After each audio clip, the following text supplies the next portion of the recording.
You're watching Rock the Block Daily News with me, Eugene Tay, where I bring you the daily highlights of the crypto universe and paint you an overall picture of what the crypto universe is really like. My first news article for today: 4 days ago, MasterCard CEO Ajay Banga has stated that cryptocurrency is junk. Why is it junk? He cites the volatility and an anonymous transaction model as something that cannot sustain proper economy, and therefore cryptocurrency should not be a real currency at all. But yet, in another news today, MasterCard has also launched a new service, or is planning to launch a service, where it will peg cryptocurrency to fiat and calling themselves the gateway for mass adoption for people who want to pay by cryptocurrency. But there is a problem with this service, because if you take a look at this news piece from CNBC, they want to offer a new type of user account that would allow a user to do transactions using cryptocurrencies but pegged to a fiat currency, presumably their credit. This transaction would use the payment system and the security features, presumably MasterCard's features, but the transaction would be done in cryptocurrencies. Now, this document also notes that this may take cryptocurrency payments, may make them more secure, because MasterCard may be able to use its existing risk algorithms to evaluate the potential for fraud, algorithms that are not currently available to blockchain networks. Now, this is the first decent piece of news for cryptocurrencies in a while, and even led to a modest pop in volume for Bitcoin. All right, maybe it's not the end or the beginning of the turnaround, but it's certainly a good start. Back to you, Melissa. It sounds like, Bob, that MasterCard's proposing like a stable coin. Yes. Essentially, what seems to be happening is they're offering to say, okay, so I have a certain amount of credit available, say $10,000, right, that I can automatically use. I am going to essentially have another account which has cryptocurrency in it. They're going to pay it using crypto and currency, but guarantee essentially that it's backed by my own account there. So if you send out a fraction of if you have 1 Bitcoin in your account, you send out a fraction of that, essentially MasterCard will be guaranteeing, this is what it seems like, that the payment is made instantaneously, backed by my own credit, my account. Got it. Bob, thank you. Thanks for that explainer. increase the speed of transaction, stablecoin. This guy, Bob Pisani, doesn't even know what the hell is reporting. And if you look at what's happening in the crypto scene right now, there are stable coins out there. There are an increase in transaction speed. So all the things that MasterCard is trying to solve is already being solved in cryptocurrency. And what's this whole talk about using MasterCard for increased security? Isn't the whole point of the blockchain and cryptocurrency on the blockchain the reason for security, secure transaction? So how can MasterCard even try to make it even more secure than what it is? With your algorithm, risk fraud algorithm, are we removing cryptocurrency off the blockchain and pegging it to fiat, and for some reason or another just using it as a very centralized service and operation?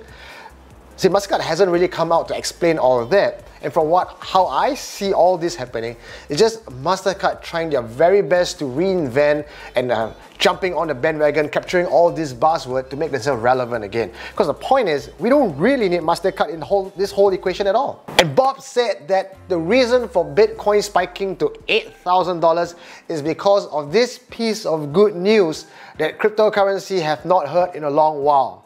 What bollocks is that? There's nothing good news about this, and this definitely did not cause a spike in the $8,000 jump. And I'll tell you what's the cause of the $8,000 jump and why Bitcoin is back down below $8,000 today. See, we all talk about the ETF ideas, and when ETF comes in, exchange traded funds, more fresh funds will come in. So people buy on the coin thinking that when fresh funds come in, just like in December last year, the coin will go up. But why did it fall below $8,000 today? Why? Because the Winklevoss twins did not get their ETF approved by SEC, and that's why people start losing confidence again, and the price dipped below 8K. Bob, do your research. Come on, this is CNBC. I expected more from you guys. And really, this whole MasterCard thing, trying to inch its way in and calling cryptocurrency a junk, and then coming out with cryptocurrency services, this is a lot like what Jamie Dimon said last year when he called Bitcoin a scam. And then his company, JP Morgan, went in to start investing on Bitcoin and cryptocurrency. And just last week, I talked about how JP Morgan has created a new service and exchange to support cryptocurrency ICOs. Do you not see how this trend is happening? When a big player comes in and they always try to thumb down this idea, cause FUD among people, and people who are not in cryptocurrency, you guys are just going to be afraid and you hear nothing but scams and high volatility. So naturally, the mass market don't trust cryptocurrency as much as they do with names like MasterCard. And to make matters worse, and how this whole cryptocurrency economy is skewed towards people with money and power, effectively going back to the world of centralization again. If you look at ICO these days, there is a trend that a very micro amount of percentage is actually given out to public and retail investors to invest in, whereas the majority of the investment is given to private sales and private investors, which has no locking mechanism. So what you're going to get is people who have money, private investors come in, get a 30%, 50% discount, and because it's unlocked, they're going to go to the exchange, and when the rest of you retail investors come in thinking that, wow, these coins are really good and successful, I'm going to start buying in on the exchange, they start dumping their coins, making you guys hold the bag while these rich guys profit and they get out of the game. Wash, rinse, repeat on many different ICOs. That's how the rich get richer, and the poor, which was meant to be, a transference of wealth from the rich to the poor by cryptocurrency, is not happening. We kind of went back to the old ways again. Now, a few examples of the coins who have done that in just the recent week. Actually, some of these coins I mentioned in yesterday's video, and they are Anchor Network. 14.5 million raised in private sales. 110 investors, of which 60% are unlocked, and crowdsale is only 5%. DREP, D-R-E-P, 7.9 mil in private sale raised, 7.3 in public pre-sale raised, where 50% of tokens in the pre-sale are unlocked. Crowdsale, however, is only acceptable at 23%. The third was Tola Hashnet, the one that I mentioned yesterday, where if you look at the advisor and you click on that, it was just Lauren Ipson, so kind of dodgy, very shady deal. They have 20 million raised in total, no lock on main tokens, 21% in private sales, 5.25 in pre-sale, and 8.75 in public sales. The rest are for the founders, and the developers, etc., etc. What do you think is going to happen when this coin gets listed? When there's no locking period? As we have seen on the trend in a year or so, every time the ICO goes on the exchange, price dips. So when you have no locking mechanism, anyone who goes in on a 50% discount or 50% advantage in a private sale is going to dump at least half, if not all, of their earnings to make a quick buck, because these people don't care for crypto and they just want to make money as fast as they can, as with most of us really. But this is just killing the crypto scene very, very fast. Another bad news to hit the market today, Ho Chi Minh in Vietnam, we have a scam, an exit scam case from a miner by the name of Sky Mining. Sky Mining has 35 million of investors' money and has since fled with everything and the company's asset. What Sky Mining does is a cloud contract for mining. You put in a sum of money and they promise you 300% returns. Like, how the hell does that even happen mathematically?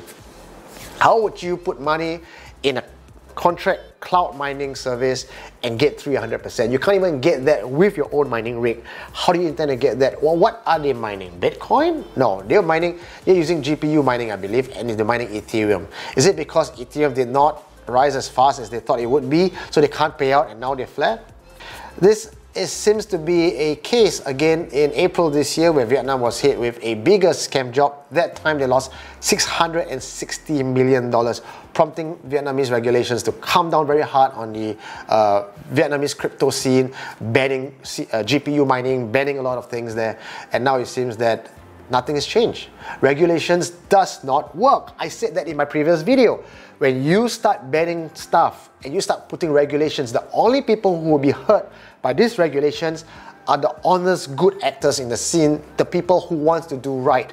The bad guys, if they want to scam, they want to play the game, there's 101 ways they can go about it to make a quick buck. In other more depressing Bitcoin news, Bitmain, you know, the guy who creates the ASIC miner where all you guys have to buy to mine Bitcoin, have reported a 1.1 billion profit in the first quarter this year.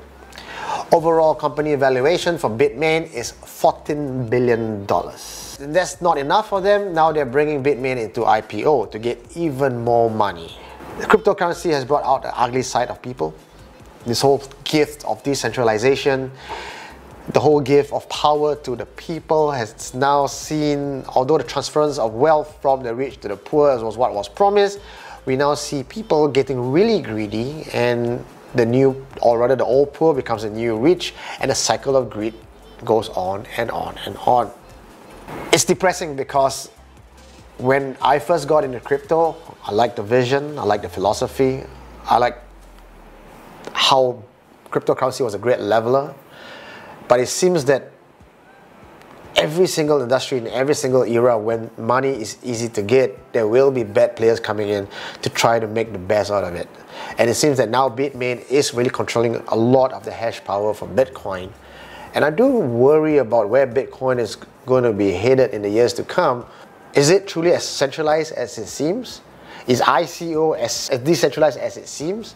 The whole idea of crowdfunding, well, clearly in that game, with all the private sales coming in, it seems very centralized. With Bitmain running most of the hash rate of Bitcoin, that's extremely centralized. With institutional investors and, you know, top brands like JP Morgan, MasterCard all coming in, Google and Microsoft chipping into the distributed ledger technology playing field, it just seems that technology has gone back to where it was and only profiting people who are in power.